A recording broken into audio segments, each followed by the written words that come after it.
Top 10 essential David Cronenberg movies that every film buff must watch. If you're someone who watches horror films for a thrilling out-of-body experience, David Cronenberg is your go-to guy. The famous Canadian filmmaker, screenwriter, and actor is known for being one of the leading originators of what we call body horror impacts. David Cronenberg explores these themes primarily through his horror and sci-fi films. No matter how gory or violent, Cronenberg's films received appreciation for its definite progression, which was a movement from the social world into one's inner life. Let's take a closer look at some of the best works of David Cronenberg that every horror fan must watch. Before we go into our list, we have a very small request. If you like our content, please support us by subscribing to our channel. This is a small click from you, but it means a lot to us. Thank you. Let's begin.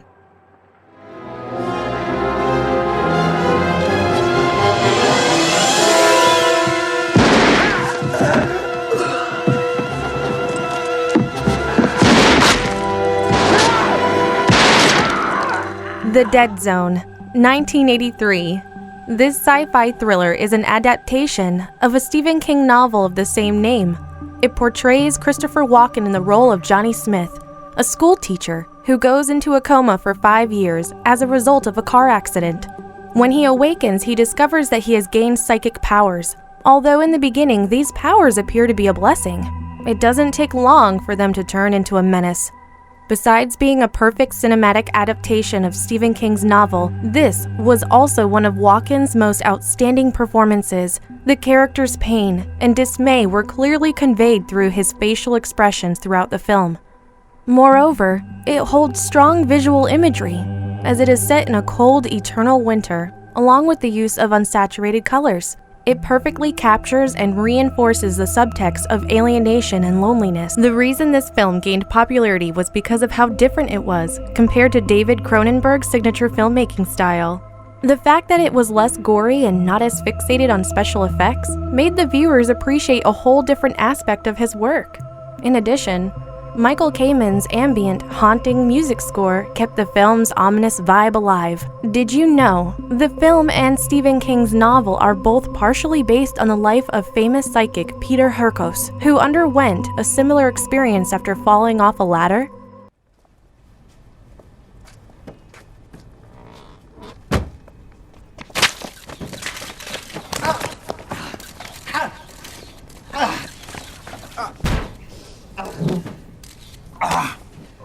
Cosmopolis, 2012. In a moment of impulse, 28-year-old multi-billionaire Eric Packer decides to get a haircut from his regular barber who lives across town. As he sets off in his limousine, 3 vastly different, high-profile events occurring on the same day result in immense traffic throughout Manhattan. Soon after, he learns that his fortune has taken a hit due to some poor trading choices.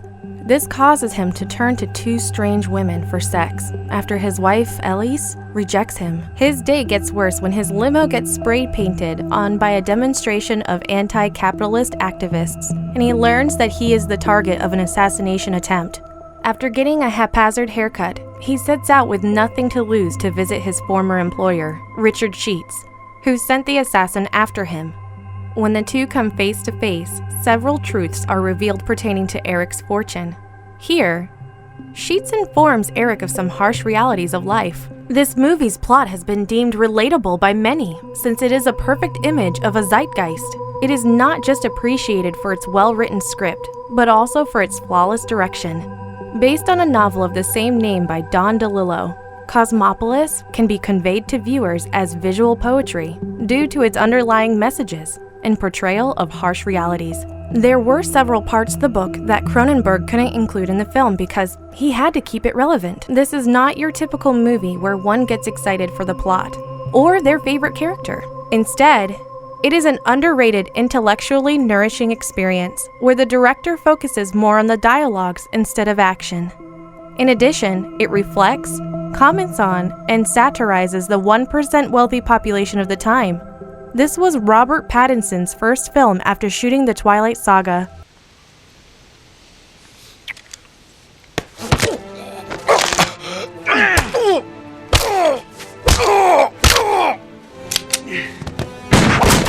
A History of Violence, 2005.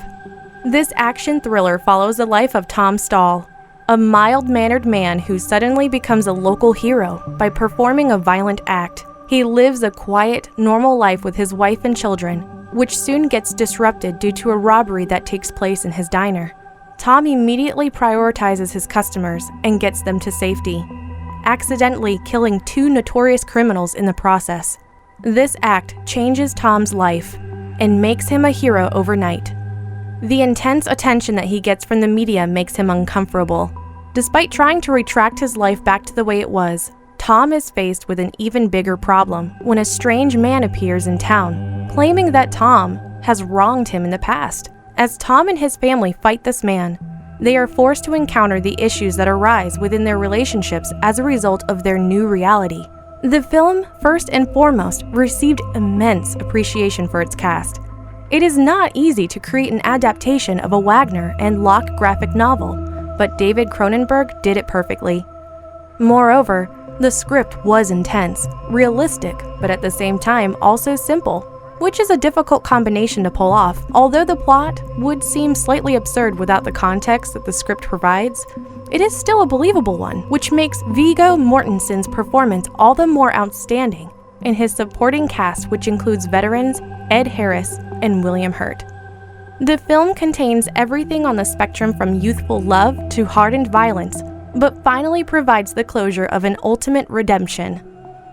Interestingly, William Hurt received an Oscar nomination for this film for Best Supporting Actor, even though he was present in only one scene that lasted 10 minutes.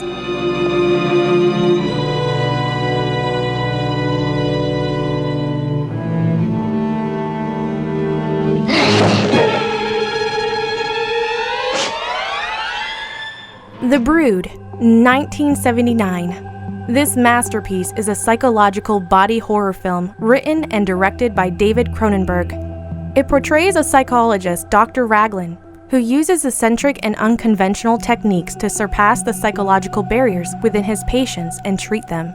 Frank's wife, Nola, is under the care of this psychologist, and one day, when their 5-year-old daughter, Juliana, visits her mother in the facility, she returns home with bruises all over her body. An outraged Frank prohibits Nola from seeing their daughter, but Dr. Raglan intervenes and objects to his decision. Later on, both Nola's parents are attacked by strange, deformed children, which makes Frank suspect that Dr. Raglan's methods of treatment might have a connection to these peculiar occurrences. After a series of heinous events, Dr. Raglan reveals to Frank the truth about the impact that his special technique has on his patients.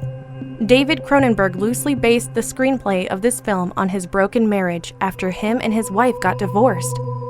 Although the film is a combination of sci-fi and thriller, he considers it to be a primary embodiment of a classical horror. Its elements of horror are portrayed in a unique way and appear to be an objective perspective of one's personal tragedy. Moreover, it is a reflection of the powerful link between one's body and spirit. For a long time, Cronenberg has been associated with the fear of biological change, which is vividly portrayed in this film. It has undergone various philosophical analogies. It is a strong demonstration of the horrors of unbridled maternal power. In addition, despite Cronenberg representing Nola as a bad mother, the dissemination of such an image remains problematic.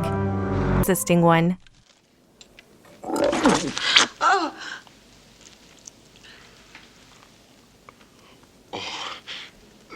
That's disgusting. The Fly, 1986. David Cronenberg gathers a Stardust cast with Gina Davis and Jeff Goldblum in his 1986 sci-fi body horror super hit, The Fly. An eccentric scientist attempts to woo an investigative journalist by offering her a sneak peek into his latest research in the field of matter transportation. Against the expectations of his scientific establishment, his research has proved successful. Seth Brundle, played by Goldblum, thinks he has solved all his problems down to the last variable after he successfully transports a living organism. However, a turn in events takes place when he attempts to teleport himself, and a fly enters his transmission booth. Following this, Brundle finds himself to have undergone a drastic change. Charles Edward Pogue was the original screenwriter for this film. Although Cronenberg extensively edited Pogue's work, he preferred to share credit with Pogue during the Writers Guild arbitration. With a masterpiece where the makeup, special effects, and viewers' reactions are perfect, David Cronenberg successfully redefined creepy with this film.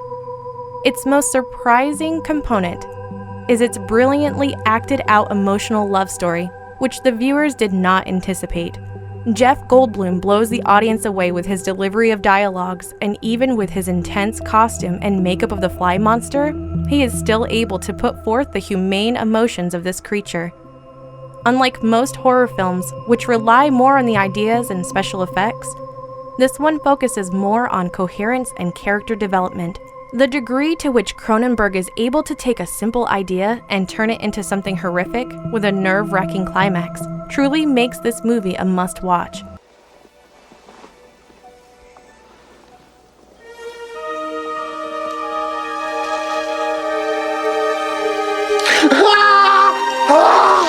Dead Ringers, 1988. This David Cronenberg psychological thriller stars Jeremy Irons in a double role, playing identical twins. He plays two mental brothers who are both gynecologists. However, they are not mentally on the same wavelength. One of them is more confident than the other, and is better at seducing women and having his way with them. When this brother gets tired of the women he's currently with, she is passed on to the other brother without her knowledge. Everything occurs in a similar manner until the two brothers meet an actress, and the less confident, shy brother is the first to fall in love with her. While both The Brood and Dead Ringers are in close competition for Cronenberg's best film, Dead Ringers always wins the popular vote. It is a movie with a combination of humor and emotion, where both of them are portrayed at their optimal level. Playing two characters with such contrasting roles is a highly challenging task, which Jeremy Irons performed flawlessly. Although the camera work contributed to the realistic nature of Irons being believable as twins, majority of the credit lies with his performance. The integration of the gynecologist in the film allowed Cronenberg to maintain his body horror trope, but this was an out-of-the-ordinary film where that was secondary, the primary focus being Jeremy Irons' execution of the two characters. Moreover, Dead Ringers has been described as a film that is not for just anyone, but requires a complex thought process to be comprehended. William Hurt was Cronenberg's first choice to play the Mantle twins, but he unfortunately turned down the role due to scheduling conflicts.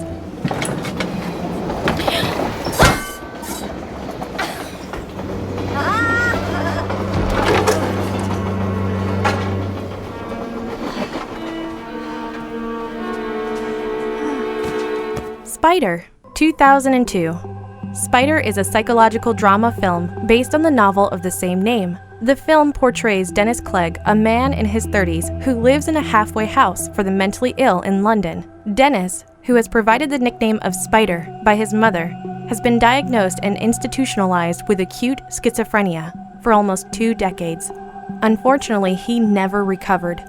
The film takes the viewers on a journey throughout his life, on how he gradually began losing his grip on reality. After premiering in the Cannes Film Festival in 2002, the film saw a limited release by Sony Picture Classics. In spite of this, it received major critical acclaim, particularly by fans of Cronenberg. Viewers' popular opinion claims that the actual plot is not the focus of the film. What really matters are the sudden questions and doubts that appear in the minds of the viewers while watching it. Every scene provides important information. Initially, it might seem like the film lacks coherence, but the final pieces of the puzzle are what matter most. While majority of people watch films for entertainment, that is not always the stimulus that should be expected by Cronenberg's films. Sometimes his movies are so intellectually stimulating that they force one to think on a psychological or social level. He uses the spider allegorically in a way where the character Spider lives in an environment which is decayed and dirty and is overborne with moisture. This is not the ideal environment for a spider to live in, but when it finds itself trapped in there, it is difficult for it to break free. David Cronenberg deferred his own salary in order to make this film.